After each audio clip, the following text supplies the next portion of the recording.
Good evening, everyone. In this recording, we are going to do remaining topics of financial market.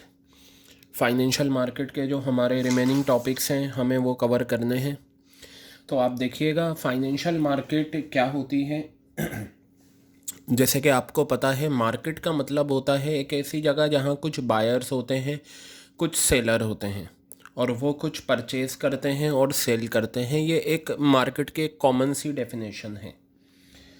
अब यहाँ market के साथ word आया है फाइनेंशियल, यानी कि ऐसी मार्केट जहाँ पर फाइनेंस मनी का लेन देन होता है। मैं आपको बता दूँ, आपने शेयर्स का नाम सुना होगा। शेयर्स में ट्रेडिंग होती है स्टॉक एक्सचेंज पे। तो मैं आपको बताना चाहता हूँ कि सिर्फ शेयर्स में लेना देना नहीं होता, सिर्फ शेयर्स का परचेज सेल नहीं होता, बल्कि क्या होता है, गोल्ड में भी लेन देन होता है, गोल्ड परचेज होता है, सेल होता है, फॉरेन करेंसी में ट्रेडिंग होती है, apart from it crude oil में ट्रेडिंग होती है, और भी बहुत सारी चीज़ें हैं, लिस्ट गोज ऑन, जिसमें डीलिंग चलती है। तो ये जो शेयर मार्केट है, जिसे हम स्टॉक मार्केट भी बोलते हैं, ये फाइनेंशियल मार्केट का एक पार्ट है। फाइनेंशियल मार्केट में और भी कमोडिटीज़ क्या होती हैं, ट्रेड होती हैं। क्लियर हो गई बात ये। तो मैं आपको बताता हूँ, जैसे ये फाइनेंशियल मार्केट है। फाइनेंशियल मार्केट बेसिकली दो तरह की है, एक है कैपिटल मार्केट और एक है मनी मार्केट। ठीक है, मार्केट का काम क्या है? मार्केट का काम यहाँ पर यह है कि जो कंपनीज़ हैं उन्हें मनी लेनी होती है, उन्हें मनी रेज करनी होती है। किससे? पब्लिक से। तो पब्लिक से पैसा लेने के जो तरीके हैं वो क्या है? शेयर से। तो बताया, अगर कंपनी को लॉन्ग टर्म के लिए पैसा चाहिए, ठीक है, अगर कंपनी को लॉन्ग टर्म के लिए पैसा चाहिए या मीडियम टर्म के लिए, तो कंपनी को कैपिटल मार्केट को अप्रोच करना पड़ेगा। किसे अप्रोच करना पड़ेगा? कैपिटल मार्केट को। और अगर कंपनी को शॉर्ट टर्म के लिए पैसा चाहिए तो कंपनी जाएगी कहाँ पर? मनी मार्केट में। कहाँ पर जाएगी कंपनी? मनी मार्केट में। तो आज की क्लास में जो हम डिस्कस करेंगे, मनी मार्केट हम डिस्कस करेंगे कि मनी मार्केट में हम वो कौन से इंस्ट्रूमेंट हैं। देखिए, कैपिटल मार्केट के तो इंस्ट्रूमेंट आपके इक्विटी शेयर्स हो गए, प्रेफरेंस शेयर्स हो गए, डिबेंचर्स हो गए, म्यूचुअल फंड्स हो गए, ये सारे कैपिटल मार्केट के क्या होते हैं? इंस्ट्रूमेंट होते हैं। लेकिन मनी मार्केट के इंस्ट्रूमेंट क्या हैं? यानी कि अगर कंपनी को शॉर्ट टर्म के लिए पैसा चाहिए तो वो कौन से रास्ते हैं जिसके थ्रू जाकर, जिसकी हेल्प से कंपनी पैसा ले सकती है मनी मार्केट में? तो आइए हम वहीं पर चलते हैं, मनी मार्केट के इंस्ट्रूमेंट। सबसे पहले मैं मनी मार्केट के बारे में आपको बता दूं। फाइनेंशियल मार्केट की दो मार्केट, एक कैपिटल मार्केट, एक मनी मार्केट। मनी मार्केट का डेफिनेशन ये रहा और इसके कुछ फीचर्स हैं, ये आप देखेंगे। फिर यहाँ पर ये मनी मार्केट इंस्ट्रूमेंट हैं जो काफ़ी इम्पॉर्टेंट हैं, इन्हें भी आपको कवर अप करना है। तो सबसे पहले हम देखते हैं, बहुत सिंपल है। मनी मार्केट वो मार्केट होती है जहाँ पर ट्रांजैक्शंस की जाती हैं शॉर्ट टर्म सिक्योरिटीज़। किस में की जाती हैं? Short term securities. अगर आपका मनी मार्केट का डेफिनेशन आता है, ठीक है, तो आप ये डेफिनेशन लिखेंगे, यू विल गेट 1 मार्क। आपको ये डेफिनेशन याद रखनी है। एक ऐसी मार्केट जहाँ पर शॉर्ट टर्म सिक्योरिटीज़ में डीलिंग होती है। अब ये शॉर्ट टर्म सिक्योरिटीज़ क्या हैं? देखिए, ये रहीं, यानी कि मनी मार्केट के 5 इंस्ट्रूमेंट होते हैं, 5 सिक्योरिटीज़ होती हैं जिनकी हेल्प से कंपनी क्या करती है? पैसा लेती है। पहला क्या है सिक्योरिटीज़? कॉल मनी, ये नंबर 1। दूसरा क्या है? Treasury bill. तीसरा क्या है? Commercial bills. चौथा क्या है? COD, certificate of deposit. पांचवा क्या है? Commercial paper. क्लियर हो गई बात? तो देखिए, याद करने का बहुत आसान तरीका है, आपको अपना माइंड थोड़ा सा ओपन करना होगा। और देखिए, याद करना भी बहुत ज़्यादा आसान है इफ़ यू वांट। मैं आपसे पूछूं मनी मार्केट क्या होती है, तो आप सिंपली ये कहें, एक ऐसी मार्केट जिसमें शॉर्ट टर्म सिक्योरिटीज़ ट्रेड होती हैं। ठीक है, इसी को आप इंग्लिश में बनाइए कि money market is that market in which transactions are made in short term securities. फिर उसी के साथ साथ आप लिखते चले जाइए शॉर्ट टर्म सिक्योरिटीज़ आर, ये रहे एग्जाम्पल। तो बताया ये जो सिक्योरिटीज़ होती हैं यहाँ पर पेमेंट पीरियड क्या होता है, 1 साल तक का होता है। ऑब्वियस सी बात है, शॉर्ट टर्म का मतलब क्या होता है, with in 1 year.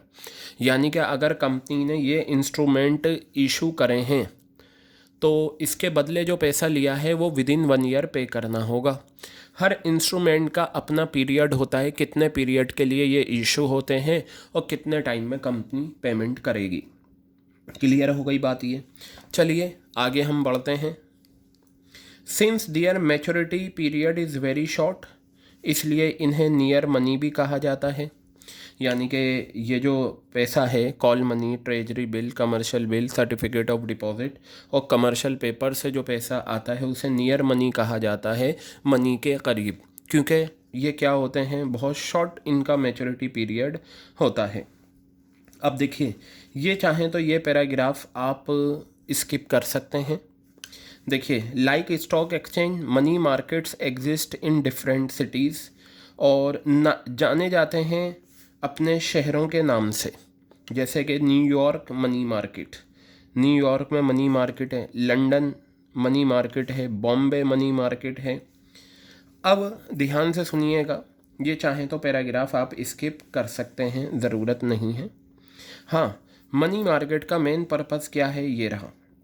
Generally money market is the source of finance for working capital. अगर कंपनी को अपनी वर्किंग कैपिटल की ज़रूरत को पूरा करना है, अगर कंपनी को अपनी वर्किंग कैपिटल की ज़रूरत को पूरा करना है तो कंपनी मनी मार्केट में आती है और वहाँ से पब्लिक से पैसा लेती है, दूसरे इंस्टीट्यूशन से पैसा लेती है, ये इंस्ट्रूमेंट इशू करके। और अगर कंपनी को, देखिए मैं जो बोल रहा हूँ एक एक चीज़ आपके लिए इम्पॉर्टेंट है और आप उसे नोट डाउन भी करिए, ठीक है। कि अगर मनी मार्केट का मकसद क्या है, वर्किंग कैपिटल की रिक्वायरमेंट को पूरा करने के लिए हम क्या करते हैं, पैसा लेते हैं मनी मार्केट, तो फिर फ़ौरन दिमाग में सवाल आना चाहिए, फिक्स कैपिटल रिक्वायरमेंट किससे पूरी होती है, कैपिटल मार्केट से।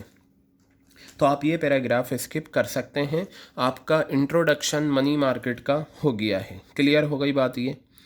और अब आप एक काम करेंगे, आप चाहें तो ये पैराग्राफ भी स्किप कर सकते हैं, करने की ज़रूरत नहीं, इसमें वही बातें बताई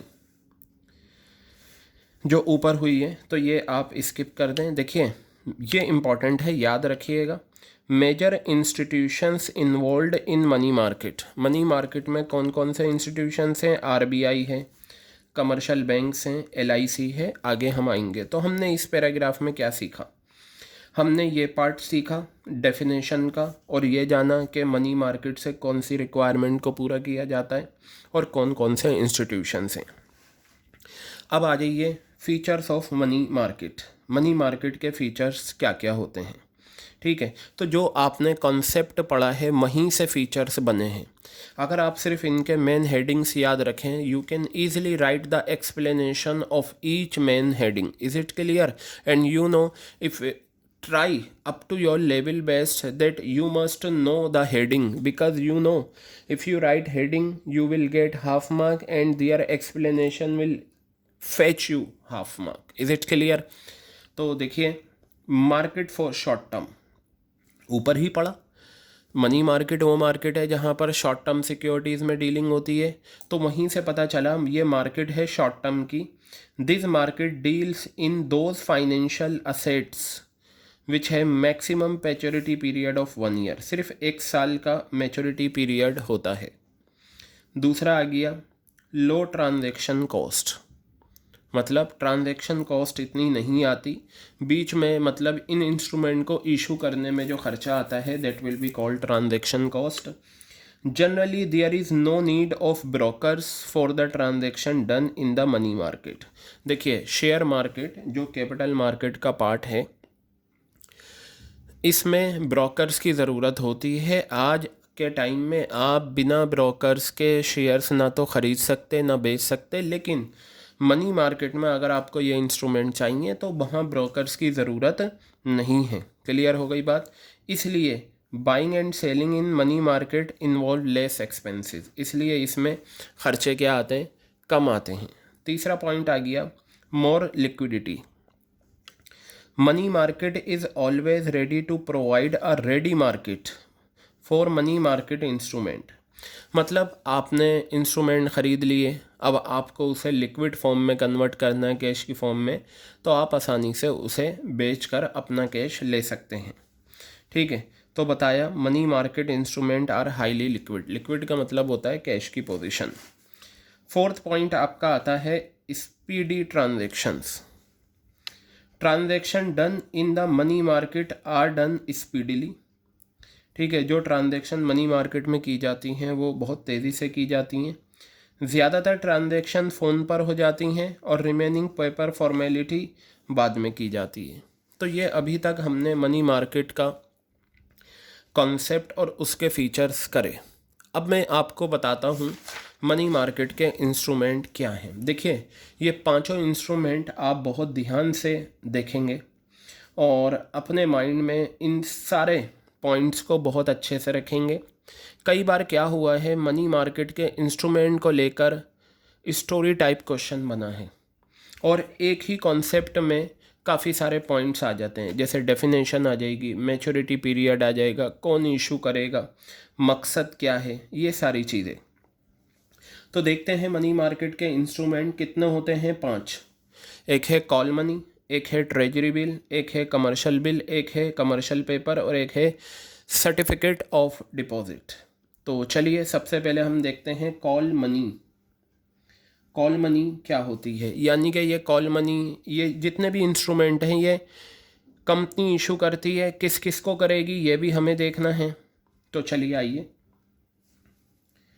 call money is a short term source of finance. सारे ही instrument short term source of finance हैं, क्योंकि इन सब के थ्रू कंपनी शॉर्ट टर्म के लिए पैसा लेती है। किस किस से पैसा लेगी वो भी बताया जाएगा। तो कॉल मनी की डेफिनेशन है, call money is a short term source of finance repayable on demand. जैसे ही डिमांड करेंगे हमें पे करना होगा। ठीक है, तो ये पॉइंट हटा दीजिए, ये तो दोबारा से रिपीट हो गया, ये इसकी डेफिनेशन हो गई। तो एक पॉइंट हमें पता चला डेफिनेशन का। ठीक है, अच्छा, कॉल मनी कितने पीरियड के लिए इशू होती है, ये मोस्ट इम्पॉर्टेंट है। एक दिन से 15 दिन तक, ये एग्जैक्ट आपको याद रखना है। तो ये आप इसे कह सकते हैं नंबर ऑफ डेज या मैच्योरिटी पीरियड। कितना होता है मैच्योरिटी पीरियड, 1 से लेकर 15 दिन का। बताइए, क्लियर हो गई बात ये। तो ये डेफिनेशन वाला पॉइंट हो गया कि कॉल मनी एक short term source of finance है, रिपेबल ऑन डिमांड है, और कॉल मनी जो इशू किए जाते हैं वो 1 से 15 दिन के लिए इशू किए जाते हैं। क्लियर हो गई बात। 1 डे to 15 डेज़, क्योंकि स्टोरी टाइप क्वेश्चन आया है, वहाँ पर आपको इसी तरीके से लिखना होगा और जो जो पॉइंट यहाँ आ रहे हैं वो नीचे वाले पॉइंट्स में भी आएंगे। अब ये जो हमारा तीसरा पॉइंट है, ये मकसद, क्यों हम कॉल मनी इशू करती है कंपनी, क्यों बेचते हैं कॉल मनी। तो बताया, the purpose of call money is to provide temporary shortage of cash to maintain cash reserve ratio. आपने इकोनॉमिक्स में पढ़ा होगा CRR। ठीक है, कि हर बैंक को अपने रिज़र्व का एक हिस्सा RBI के पास रखवाना होता है, जिसे हम कैश रिज़र्व रेशो बोलते हैं। तो उसे मेंटेन करने के लिए क्या करते हैं हम, ये जो कंपनी है ये पैसा लेती है 1 से 15 दिन के लिए। तो याद रखना, जो शॉर्टेज ऑफ कैश होती है, कैश रिज़र्व रेशो को मेंटेन करना है। जैसे मान लीजिए एक बैंक है, ठीक है, और उसे वहाँ तो कंपलसरी है रखवाना RBI के पास। ठीक है, कंपलसरी है रखवाना RBI के पास और पैसा भी लेना। RBI के पास जब हम पैसा रखवाएंगे ये कैश रिज़र्व रेशो, तो हमें उतना कैश मेंटेन करके चलना होगा। अगर हमें शॉर्टेज हो जाती है कैश की, तो उसको पूरा करने के लिए हम कॉल मनी इशू करते हैं। अब सवाल ये है कौन इशू करता है। ठीक है, सवाल ये है कौन इशू करता है। तो बेटा याद रखना, कॉल मनी बैंक ही इशू करेगा। ठीक है, और किससे करेगा, दूसरे बैंकों से। देखिए अब यहाँ पर ये आ गया, call money is called inter bank call money market. Inter bank call money market because usually आमतौर से बोरोवर्स का मतलब उधार लेने वाले कौन होते हैं? बैंक्स, जिनके पास कैश की शॉर्टेज होती है। और लेंडर, देने वाले भी कौन होते हैं? बैंक, जिनके पास पैसा ज़्यादा होता है। ठीक है, जैसे मान लीजिए ये बैंक है, ये रहा ABC बैंक, और ये है XYZ बैंक आ गया। ठीक है, इसके पास शॉर्टेज है कैश की, इसके पास एक्सिस है। ठीक है, अब इसे क्या करना है? अपने कैश का एक हिस्सा RBI के पास रखवाना है।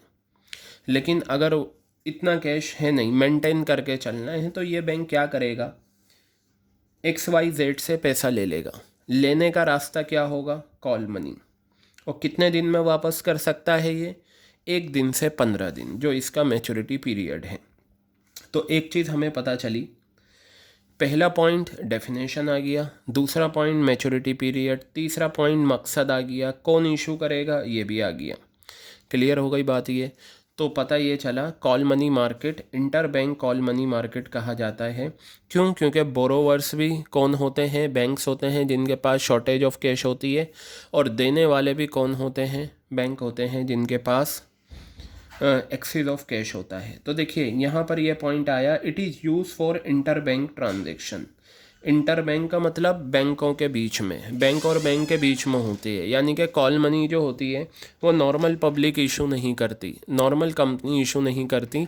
ठीक है, बैंक ही इशू करेगा, और जिसके पास शॉर्टेज ऑफ कैश है। और पैसा कौन लेगा?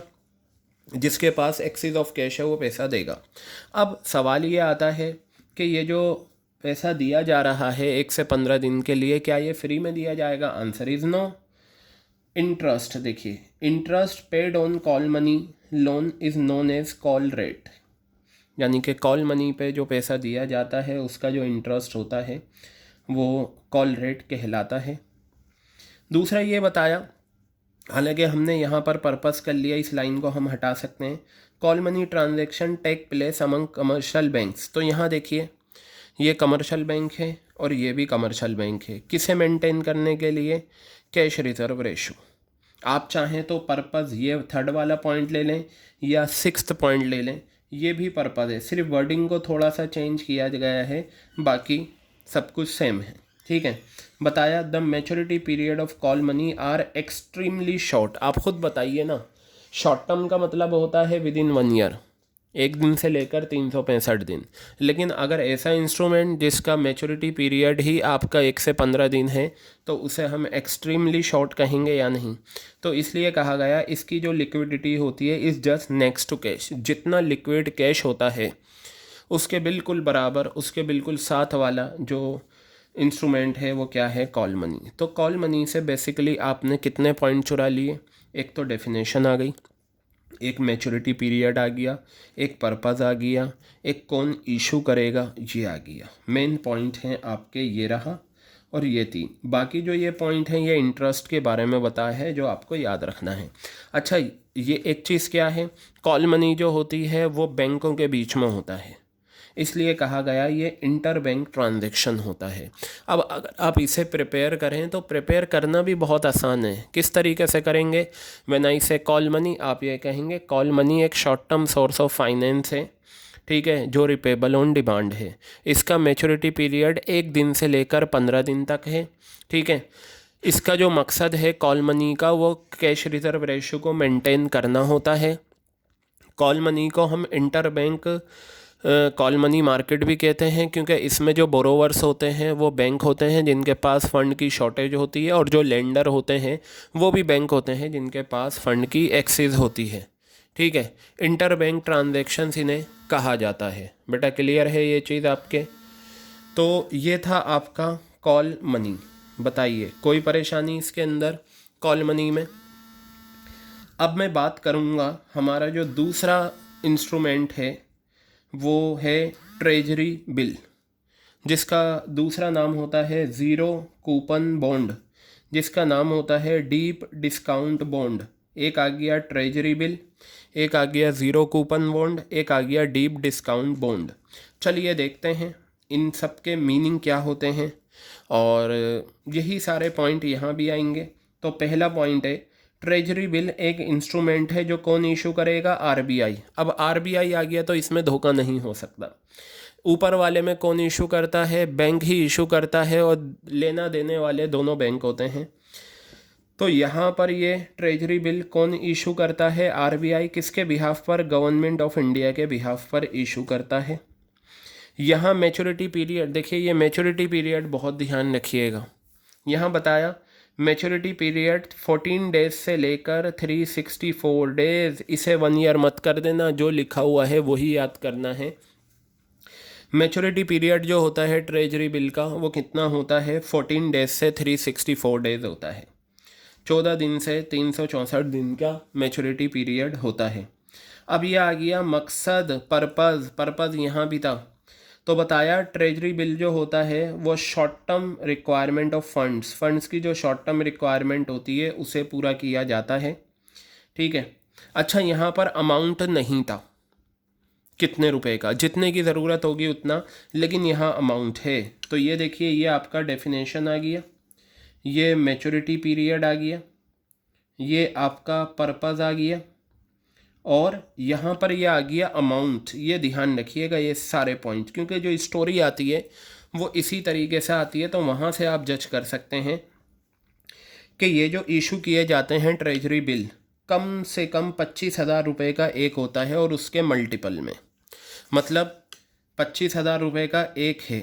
अब कोई अगर कहे मुझे 70,000 रुपये के चाहिए, 70,000 रुपये के कुछ नहीं, 2 लेने हैं तो 2 से मल्टीप्लाई, 3 लेने हैं तो 25,000 को आप 3 से multiply, and list goes on. तो मिनिमम अमाउंट ट्रेजरी बिल का कितना है, 25,000, and in multiplies thereof, और साथ में जितना मल्टीप्लाई हम करेंगे। ठीक है। ये क्या होते हैं, नेगोशिएबल इंस्ट्रूमेंट होते हैं। क्लियर हो गई बात। ये treasury bill are issued in the form of promissory note, जैसे बिल्स ऑफ एक्सचेंज होता है उसी तरीके का प्रोमिजरी नोट होता है। ठीक है। यहाँ पर बताया treasury bill are highly liquid and have assured yield and negligible risk of default. मतलब इसमें क्या, देखिए ये 4 पॉइंट तो आपके हो गए। नेगोशिएबल इंस्ट्रूमेंट याद रखिएगा, ये भी लिक्विड तो हर चीज़ है। ठीक है। और ये इसमें जो डिफ़ॉल्ट का रिस्क होता है वो नेग्लिजिबल होता है, ना के बराबर, वैसे होता ही नहीं। ठीक है। तो चलिए अब हम देखते हैं यहाँ पर ये एग्ज़ाम्पल बताया, they are issued at discount, ये डिस्काउंट पर इशू होते हैं और जब इन्हें वापस किया जाता है तो पार पर किया जाता है। तो चलो एक एग्ज़ाम्पल देख लेते हैं हम। An investor purchases a 91 days treasury bill, ये बताइए मैच्योरिटी पीरियड कितना है, 14 डेज से लेकर 364। तो इसमें 15 दिन का भी हो सकता है ट्रेजरी बिल, 20 दिन का, 100 दिन का, 200 दिन का, 300 दिन का हो सकता है ट्रेजरी बिल। तो एक इन्वेस्टर था, उसने ट्रेजरी बिल ख़रीदा जिसकी फेस वैल्यू है 1 लाख रुपए। अब ये बताइए 1 लाख में कितने ख़रीदे होंगे, 4, क्योंकि मिनिमम अमाउंट कितना है, 25,000। तो उसकी फेस वैल्यू 1 लाख रुपए है, लेकिन कितने में ख़रीदा, 95,000। फेस वैल्यू है 1 लाख, परचेज़ करा 95,000, 5,000 कम में ख़रीदा। ये कहलाता है इशूड एट डिस्काउंट, यानी कि आरबीआई ने 1 लाख वाले ट्रेजरी बिल कितने में इशू करे, 95,000, ये 5,000 का डिस्काउंट है। Okay. By holding the bill until the maturity date, investor ने इस बिल को अपने पास रखा 91 डेज़ के लिए। ठीक है। उसके बाद इन्वेस्टर को पूरे 1 लाख रुपए मिलेंगे। तो वही बात आ गई, they are issued at discount, discount पर इशू करे, डिस्काउंट पर बेचे आरबीआई ने 1 लाख वाला 95,000 में। तो 5,000 का ये जो डिस्काउंट है ये आरबीआई के लिए नुकसान है और हमारे लिए फ़ायदा है। लेकिन जब हमने इसे 91 डेज़ तक इन्वेस्टर ने अपने पास रखा तो इन्वेस्टर ने रिसीव करे 1 लाख रुपये। देखिए, and are paid at par, जितनी फेस वैल्यू थी उस पर ही हमने इसे पे कर दिया। तो 5,000 का जो डिफरेंस है वो क्या है, interest receive by the investor. यहाँ भी इंटरेस्ट था जिसे हम कॉल रेट बोलते हैं, यहाँ पर जो डिफरेंस है वो क्या है, इंटरेस्ट का अमाउंट है। These are considered as safe because of soundness of issuer RBI, ये सेफ होते हैं क्योंकि इन्हें इशू कौन करता है, आरबीआई इशू करता है। क्लियर हो गई बात ये। तो आपने सीखा जो पॉइंट यहाँ थे वही यहाँ एक आध पॉइंट नया है। देखिए कुछ पॉइंट तो बहुत कॉमन है, डेफिनेशन, मैच्योरिटी पीरियड, पर्पस, कौन इशू करेगा। क्लियर हो गई बात ये पॉइंट आपको बहुत अच्छे से सभी के याद रखने हैं।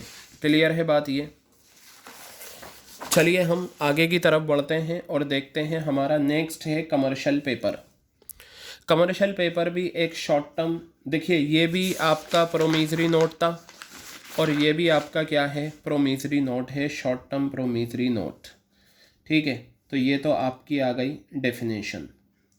अब ये आ गया आपका मैच्योरिटी पीरियड, ये आ गया मैच्योरिटी पीरियड। तो मुझे ये बताइए, कॉल मनी का मैच्योरिटी पीरियड है 1 से 15 दिन, ट्रेजरी बिल का है 14 डेज से 364 डेज, और इसका मैच्योरिटी पीरियड है 15 दिन से 1 साल। 1 ईयर है तो 1 ईयर ही लिखिएगा, 365 डेज मत लिखिएगा।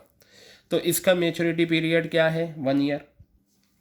ये आ गया पर्पस, बेटा क्या आ गया, ये पर्पस आ गया। कमर्शियल पेपर का जो पर्पस होता है, to finance seasonal and working capital needs of the business. Seasonal needs होती हैं, जैसे बहुत से लोग सीजनल बिजनेस करते हैं, उसके लिए उन्हें पैसा चाहिए होता है, तो उस रिक्वायरमेंट को पूरा किया जाता है कमर्शियल पेपर से, और वर्किंग कैपिटल नीड्स को भी पूरा किया जाता है। अब देखिए यहाँ मिनिमम कमर्शियल पेपर कितने का होता है, 5 लाख रुपए का, ये अमाउंट आ गया। तो अभी तक हमारा ये तीसरा इंस्ट्रूमेंट चल रहा है मनी मार्केट का, और कॉल मनी में कोई अमाउंट नहीं होता, लेकिन ट्रेजरी बिल का अमाउंट कितना था, 25,000 रुपये मिनिमम, और कमर्शियल पेपर का था 5 लाख। अब ये जो 5 लाख रुपए का कमर्शियल पेपर का है, ये हर कोई परचेज नहीं कर सकता। क्लियर हो गई बात ये हर कोई ख़रीद नहीं सकता। तो वही बताया इन्हें कौन इशू करता है और कौन परचेज करता है। ठीक है, these are issued by large creditworthy and financially strong companies. जो फाइनेंशियली स्ट्रॉन्ग कंपनीज होती हैं वो इन्हें इशू करते हैं। ठीक है, देखिए ये इशू करने वाले हो गए, यानी के देने वाले। यहाँ पर बताया usually commercial banks and mutual fund invest in this instrument. जो म्यूचुअल फंड कंपनीज होती हैं और जो कमर्शियल बैंक होते हैं वो क्या करते हैं, इनमें इन्वेस्ट करते हैं। क्लियर हो गई बात ये। आगे बताया ये भी नेगोशिएबल इंस्ट्रूमेंट होता है, तो कमर्शियल पेपर भी नेगोशिएबल इंस्ट्रूमेंट है और ट्रेजरी बिल भी नेगोशिएबल इंस्ट्रूमेंट है। क्लियर हो गई बात। अब इसका भी एग्जांपल हम देख लेते हैं क्या है। A company needs long term finance to buy some machinery. एक कंपनी को मशीनरी परचेज करनी है, ठीक है, in order to raise long term funds in the capital market, क्योंकि long term funds capital market में ही हम रेज कर सकते हैं।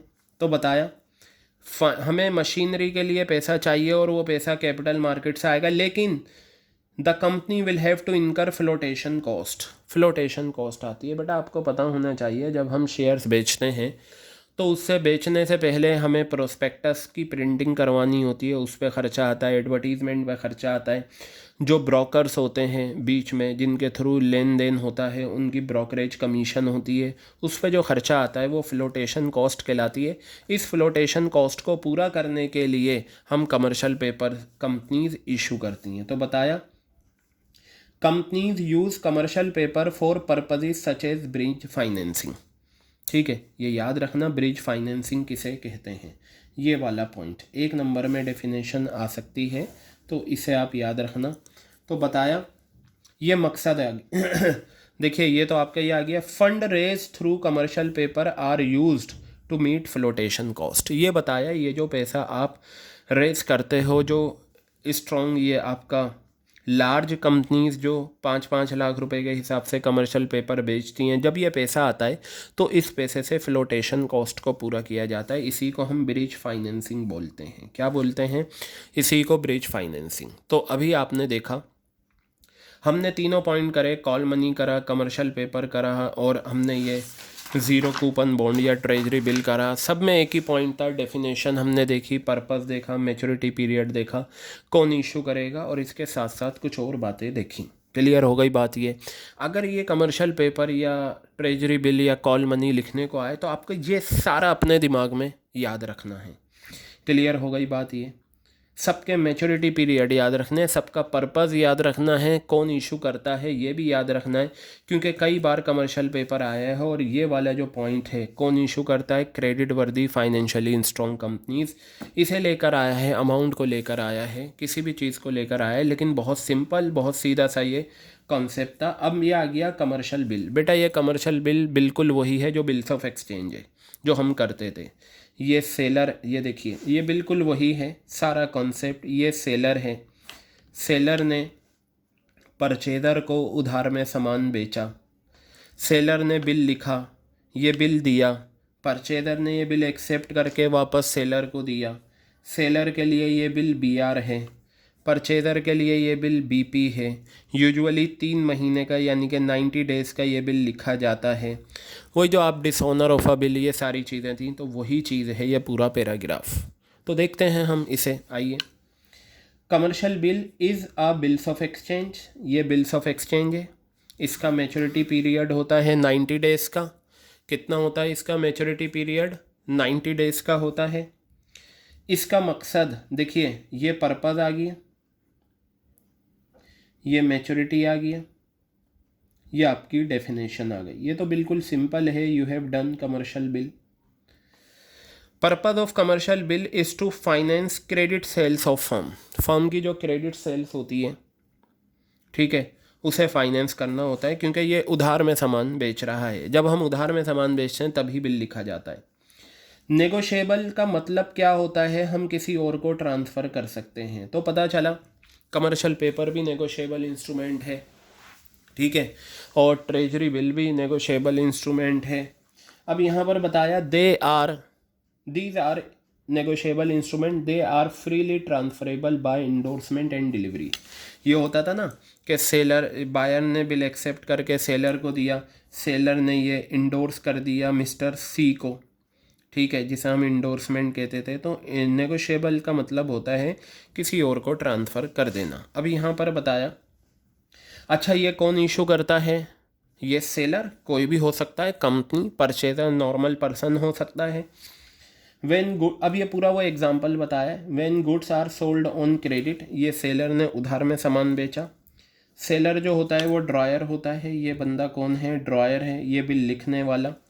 ये बिल्स ऑफ एक्सचेंज लिखेगा और बायर जो है इसको एक्सेप्ट करेगा। ये बायर जो है ये कौन है? ड्रॉई है। ये बिल को एक्सेप्ट करने का मतलब उस पर साइन करेगा। ऑन बीइंग एक्सेप्टेड, जैसे ही बायर बिल एक्सेप्ट कर लेगा, बिल जो है मार्केटेबल इंस्ट्रूमेंट बन जाता है और इसे हम कहते हैं ट्रेड बिल। मतलब जब बिल लिखा जाएगा तो वो कमर्शियल बिल है, जैसे ही बायर जो है बिल को एक्सेप्ट कर लेगा तो वो ट्रेड बिल बन जाएगा। अगर बीच में ड्रॉयर को पैसों की ज़रूरत पड़ती है तो वो बिल को बैंक से डिस्काउंट करा सकता है। अगर सेलर को फ़ंड की ज़रूरत होती है मैच्योरिटी डेट से पहले। ये सारी चीज़ें हम अकाउंटिंग में 11th क्लास के बिल्स ऑफ एक्सचेंज के टॉपिक में कर चुके हैं, ठीक है। आगे बताया, when a trade bill is accepted by a commercial bank, जैसे ही कमर्शियल बैंक बिल को एक्सेप्ट करता है इसे कहा जाता है कमर्शियल बिल। क्या कहा जाता है? इसे कमर्शियल बिल कहा जाता है। तो हमारा इसमें जो लास्ट है वो है सर्टिफिकेट ऑफ डिपॉजिट। क्या होता है? ये भी नेगोशिएबल इंस्ट्रूमेंट है, यानी कि ट्रांसफरेबल है। ये डेफिनेशन आ गई, ये मैच्योरिटी आ गया। इसका मैच्योरिटी क्या है? They are issued for a period of 91 days to 1 year. 91 दिन से लेकर 1 साल तक होता है सर्टिफिकेट ऑफ डिपॉजिट। इसका पर्पज़ क्या होता है? To mobilise a large amount of money short period, short period के लिए पैसा इकट्ठा करना। अच्छा, इसे कौन, ये पर्पज़ आ गया, ठीक है। इसे कौन इशू करता है? कमर्शियल बैंक्स, ठीक है। और कौन इशू करता है? Financial institutions. ये रहे सारे फाइनेंशियल इंस्टीट्यूशंस। क्लियर हो गई बात? ये किसे इशू किया जाता है? मतलब इन दोनों पॉइंट में एक पॉइंट है 4th नंबर का किसने इशू करा, और 5वां पॉइंट है किसे इशू किया जाता है। ये इंडिविजुअल्स को इशू किया जाता है, कॉरपोरेशंस को और कंपनीज को। क्लियर हो गई बात?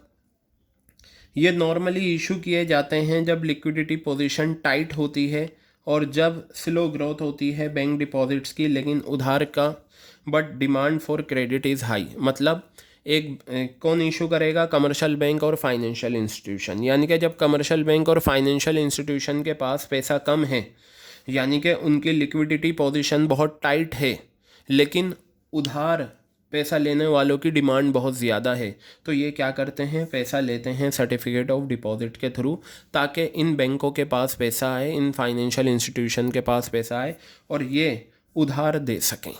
तो आपने एक चीज़ सीखी, पांचों मनी मार्केट के इंस्ट्रूमेंट में सब में डेफिनेशन है, सब में पर्पज़ है, सब में मैच्योरिटी पीरियड है, सब में कौन इशू कर रहा है और कौन ले रहा है।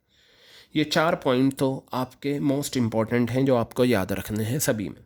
बाकी ऑलमोस्ट सारे ही नेगोशिएबल इंस्ट्रूमेंट हैं, treasury bill, commercial paper, certificate of deposit. तो ये 4 point again I am telling you, definition, maturity period, purpose, कौन इशू करता है और कौन ले रहा है। तो बेटा ये थी हमारी रिकॉर्डिंग मनी मार्केट की। Prepare it well.